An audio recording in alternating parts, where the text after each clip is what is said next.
We have been studying the book of Esther. The story of Esther is history, not made up.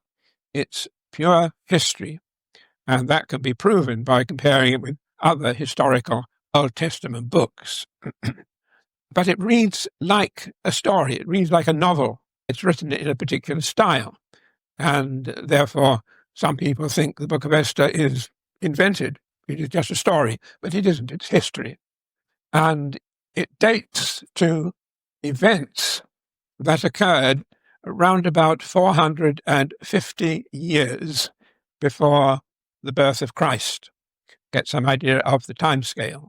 And it concerns the Persian Empire, which was a vast empire in those days. And the whole message of the book is that God intervened in what we might otherwise consider random events to prevent the Jewish race being removed. And had that happened, had there been a genocide of the Jews throughout the empire was so large that virtually meant the Jews would be eliminated. And the book of Esther is all about the way that God, in his sovereignty, uses the circumstances of the day, good and bad, to bring about his purposes, which was to save the Jewish race, and secondly, to do that through the means of his servants. You know, God is a sovereign God. He is in control of everything. And when it rains, we're told that God sends the rain on the just and on the unjust. We don't have any say in that, do we? We don't have any part of that. God sends it, does it without our help. But when God is dealing with people, he very often uses his servants, people like Mordecai and Esther, in this case, uses his servants to fulfill and bring about his purposes. And that's a very important application. If you remember nothing else of this message this morning, remember that.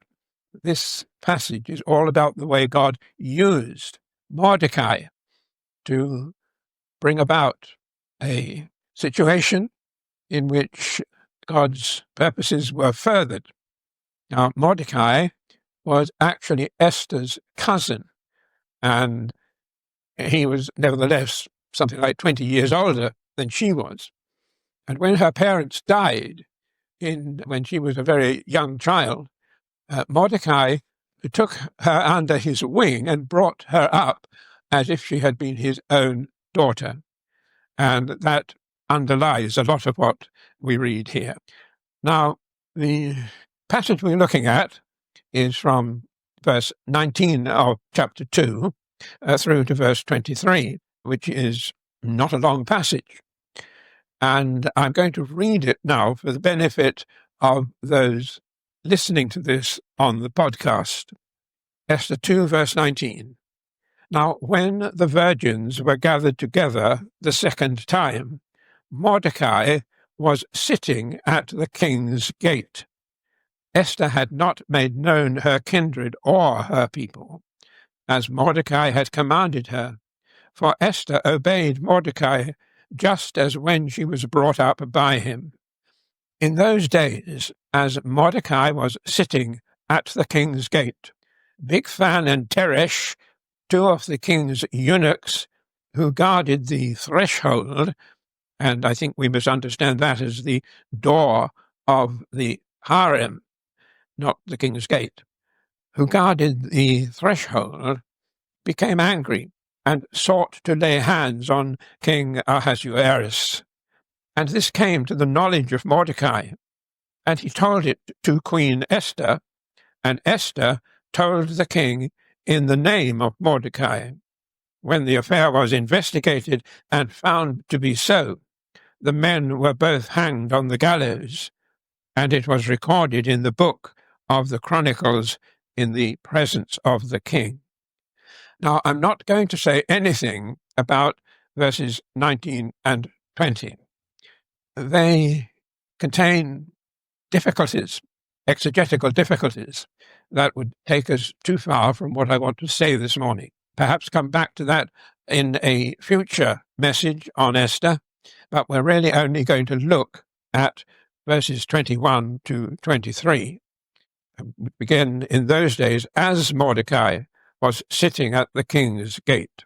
And I'm having 3 headings because I always think it helps us work our way through a passage. The overall title of the sermon is this: God uses his servants to frustrate his enemies and further his purposes.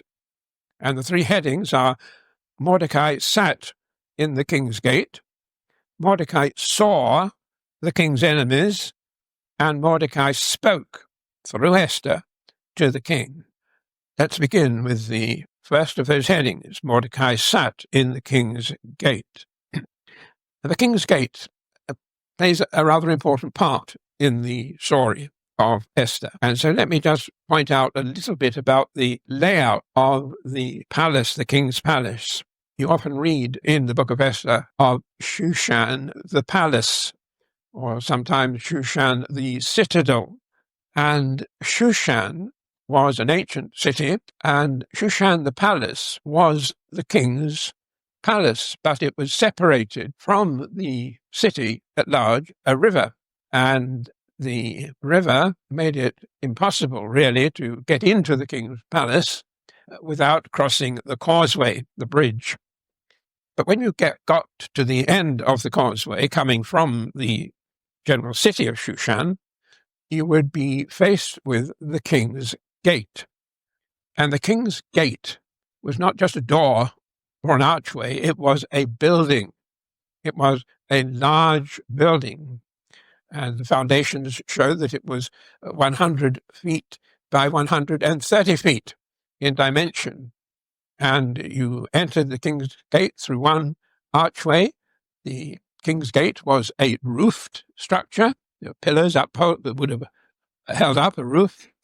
And you exited the king's gate through another archway, and you came into a square, into an open space, or a series of such open spaces.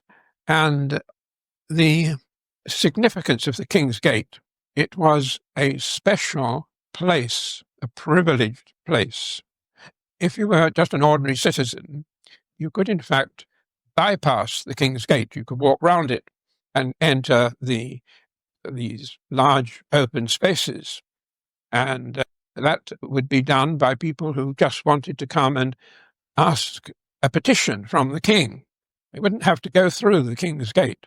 They could go round it and enter the main courtyard, from which they would be, if they were lucky, called in to see the king. Very, very few people actually had that privilege.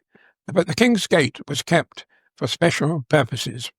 For example, when the king left his palace from the headquarters, he would drive through the king's gate in his horse and cart. There would be a wide enough way, high enough arches, the horse and carriage be driven through, the ceremonial thing.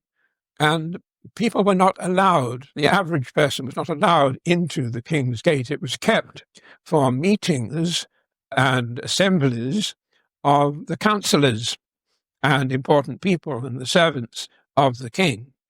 And so when we read that Mordecai was sitting in the king's gate, it meant that he was there as a favored person.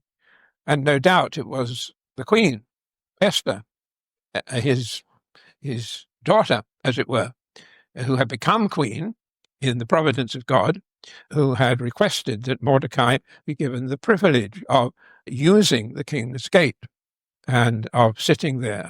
Now, that doesn't mean, of course, that Mordecai sat there all day long. I'm quite sure he didn't do that. I'm sure he had other business to do. What I think would have happened is that he came to the king's gate at certain times agreed with Esther, the queen. And Esther would then know he was there and could send a servant to fetch him. He couldn't go to the Queen's house on his own initiative. He had to be taken there by a servant at the Queen's invitation.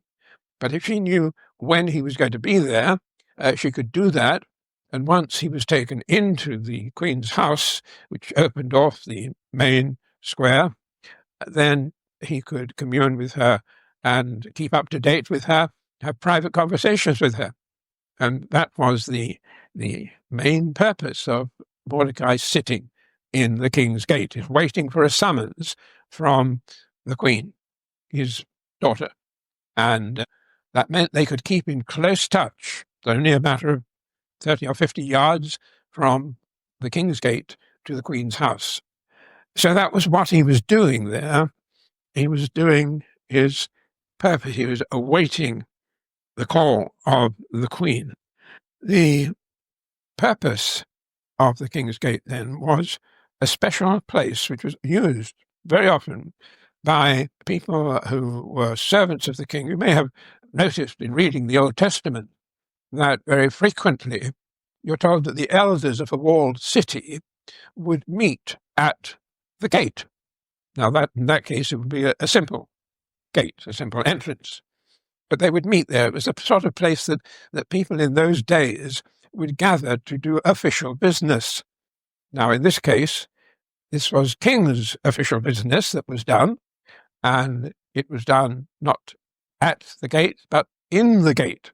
You might have wondered why the word in is used here. It was a building where people could meet together. And so that brings me to my second point. Mordecai saw the conspirators. Mordecai sat in the gate and he saw the conspirators. Now, what exactly did Mordecai see? Very little detail is given to us in the text. We have to read between the lines. We have to imagine the situation or a reasonable scenario that would account for the fact that we, as we are told, it became known to Mordecai that there was a conspiracy afoot. We're told in verse 21, in those days, as Mordecai was sitting at the king's gate, Bigthan and Teresh, two of the king's eunuchs who guarded the threshold, became angry and sought to lay hands on King Ahasuerus, and this came to the knowledge of Mordecai. Now, how exactly did it come to his knowledge? Well, as I say, we're not actually told. But what was it Mordecai saw? What I think is that he saw two men talking with raised voices in the king's gate, in the building. And he may well have approached them thinking that he might be able to intercede and settle their quarrel or whatever it was that was causing them to raise their voices in anger, as we're told. But as he approached, he realized that their anger was not with each other, but with the king himself. And Mordecai apparently was able to withdraw unseen, unnoticed by the conspirators. Now, we don't know why the conspirators were angry, but we know that they were sufficiently angry with the king to want to kill him, to lay hands upon him and kill him. But you might then say, well, why would they discuss such a matter in public? And the answer is not easy to give. If the King's Gate was crowded with other people, they would have been very foolish to talk about their conspiracy in the presence of other people. And one scenario is that the king had called a conference of his servants, which took place in a quite completely different building called the King's Hall. And there was a completely different building, which is in this far distant region of the palace from the gate. And all his servants were required to be there, and they were. So the King's Gate might well have been empty at that particular time, apart from Mordecai, who was not a servant of the king. He was there in a personal capacity as the queen's father, as it were. And so these conspirators might have said a good place to talk about our conspiracy would be the King's Gate, because it would be empty. Nobody will be there. And they hadn't thought of Mordecai. And indeed, Mordecai might have stepped out of the building for some fresh air, because in a very hot climate, that was probably necessary from time to time. And it may have been as he was returning to the King's Gate that he heard these raised voices, got near enough to hear what they were saying, realized that they were plotting the death of the king, and immediately he withdrew. And they didn't notice. Now, there's an application here that we need to take on board, and that is that even the most powerful, absolute monarch in that day had enemies. We don't know how many enemies he had, but there was an ample supply of potential enemies, because the majority of the population of this vast empire, 3,000 miles across, were actually people who had been dispossessed from their lands and from their countries by the Persian armies, Medo-Persian armies, and by earlier emperors like Nebuchadnezzar. The Assyrian Empire, for example, had removed the Jews from the northern kingdom of Israel and dispersed them around their own lands. And Nebuchadnezzar later had removed the Jews from Judah, the southern kingdom of Israel. This was all God's judgment upon a disobedient people. And they had been dispossessed of their lands. And that would have been true of almost all the lands that had been conquered by these various empires. And so the majority of the inhabitants would be descendants of people who had been driven out of their lands by the Syrian Empire armies themselves, or by previous empires that had been taken over and captured, and their lands and possessions taken over by the Syrian Empire at this time, the time of the day. So there were many, many potential enemies, people who remembered that perhaps 2, 3, 4 generations earlier, 5 generations earlier, their forefathers had been driven out of their lands by these various empires and their successors. But then, of course, there could be internal enemies, like these particular men. They were servants of the king. They were privileged to be keepers of the harem, and yet here they were plotting the downfall of their master. And we have no idea why, but they were certainly doing it. And although we can't draw any spiritual lesson from those particular events, we can draw a spiritual lesson by analogy. And the analogy is with the King of Kings, Almighty God. He has enemies. God has enemies.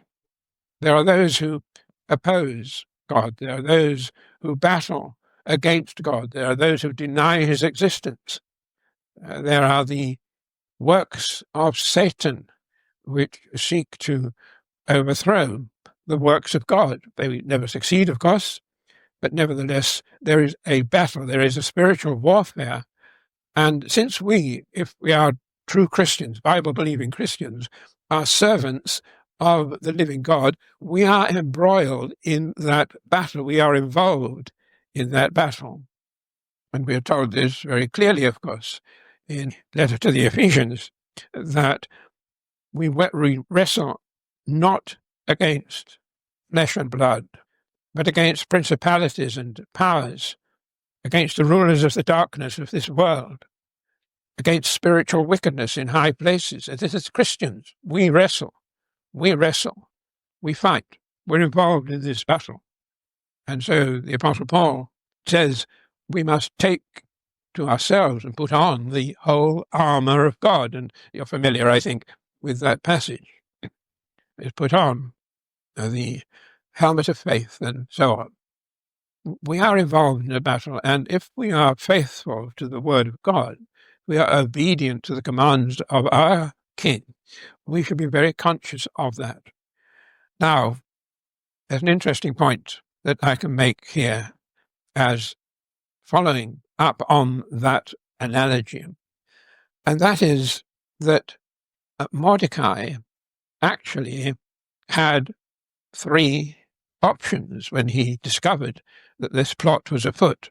And this, in fact, is the third point I'm starting. There were three options. He could join the conspiracy, he could report the conspiracy, or he could ignore the conspiracy. Now you say, well, why might he have wanted to join it? Well, the answer is that he was one of those of the Jewish dispersion whose great-great-grandfather had been one of those taken by the Babylonians from Judah and taken not so much into captivity, but into a dispersed situation, because these empires of old believed that once you took a people, a country, people from their land, they lost their unity, they lost their identity. It was perhaps a rather superstitious thing to believe, but it was common practice. The Assyrians did it, and the Babylonians did it, and the Persians did it. They took people out of the land that they had conquered and dispersed them elsewhere. And Mordecai was a descendant of a displaced person, if you like. And as such, he might well have had no particular love for the powers that be in Persia. He could have said, well, it's time the Persians suffered as we suffered. Time their king got treated as our kings were treated. There was a possible motive, therefore. But of course, that was absolutely impossible for Mordecai, because his daughter was the queen. And had the king been assassinated, then the queen would have ceased to be queen, because the next incoming king would want to bring his own queen into office and crown her. So Esther would have been decrowned, if you like. She would have lost her position of influence. And that position of influence was all central to the deliverance of the Jewish people, as we shall see as the book unfolds. So to join the conspiracy, quite apart from anything else, was an impossibility for Mordecai because of his relationship to the queen. Then the second option was to report the conspiracy, which is in fact what he did, and that has an application for us too. It was clearly a citizen's duty, in spite of the Jewish dispersion by successive empires. It was a necessity for a citizen to do his duty. And Mordecai was a citizen of the Persian Empire. And so there is a moral duty to obey the powers that be. Now, that is spelled out very clearly in the New Testament, isn't it? I'm going to read a passage from Romans 13. The Apostle Paul, hundreds of years later, of course, was writing this. Let every person, this is Romans 13 and verse 1, let every person be subject to the governing authorities, for there is no authority except from God, and those that exist have been instituted by God. Therefore, whoever resists the authorities resists what God has appointed, and those who resist will incur judgment. For rulers are not a terror to good conduct, but to bad. Would you have no fear of the one who is in authority? Then do what is good, and you will receive his approval. For he, the authority, in this case the king, he is God's servant for your good. But if you do wrong, be afraid, for he does not bear the sword in vain. For he is the servant of God, an avenger who carries out God's wrath on the wrongdoer. Therefore, one must be in subjection, not only to avoid God's wrath, but also for the sake of conscience. It goes on to be very practical. For because of this, you also pay taxes, for the authorities are ministers of God, attending to this very thing. Pay to all what is owed to them, taxes to whom taxes are owed, revenue to whom revenue is owed, respect to whom respect is owed, honor to whom honor is. So there is an important lesson there, isn't there, for us from the book of Esther. Mordecai did the right thing. He reported this conspiracy to the king via Esther, and therefore she was able to inform the king, but she did so, and we have to notice this, she did so in the name of Mordecai. And that report was written in the Chronicles of the king. The third option, of course, that Mordecai had would be to ignore it, to say, no business of mine. I don't care what happens to the king. He does, of course, care, as we have seen, but I don't care. He could have ignored it and said, well, too bad. It's not my problem. It's somebody else's problem. He just turns his back and walks away and doesn't do anything about his discovery of this conspiracy. And I think there is a lesson here for us. Mordecai, in fact, really had no choice but to support the king. But we also have no choice when it comes to supporting the King of Kings. Now, this is really addressed to Christians. There are Christians who obey the king, who live by the word of God, who seek to conform their lives to the scriptures. They obey the commandments of God. They do the things that Jesus tells us to do, and they avoid the things that the scriptures tell us to avoid. In other words, we try to regulate our lives by scriptural instruction and mold our lives to the will of God as expressed in the scriptures. But there are many professing Christians, and I believe actually some real Christians, who do not do that. The Bible is not their rule of life, and they sometimes quite happily ignore what the Bible teaches and go their own way, do their own thing, because it pleases them, and they are not as concerned as they ought to be to please God. And Paul says, and we have often quoted this, whether you eat or drink or whatever you do all to the glory of God. That's a hard thing to do, but we must seek to do it. Even though we are sinners still, we must seek to do all things to the glory and praise of God. Well, then there's the overall application. Mordecai was God's instrument to bring about the cancellation of this conspiracy.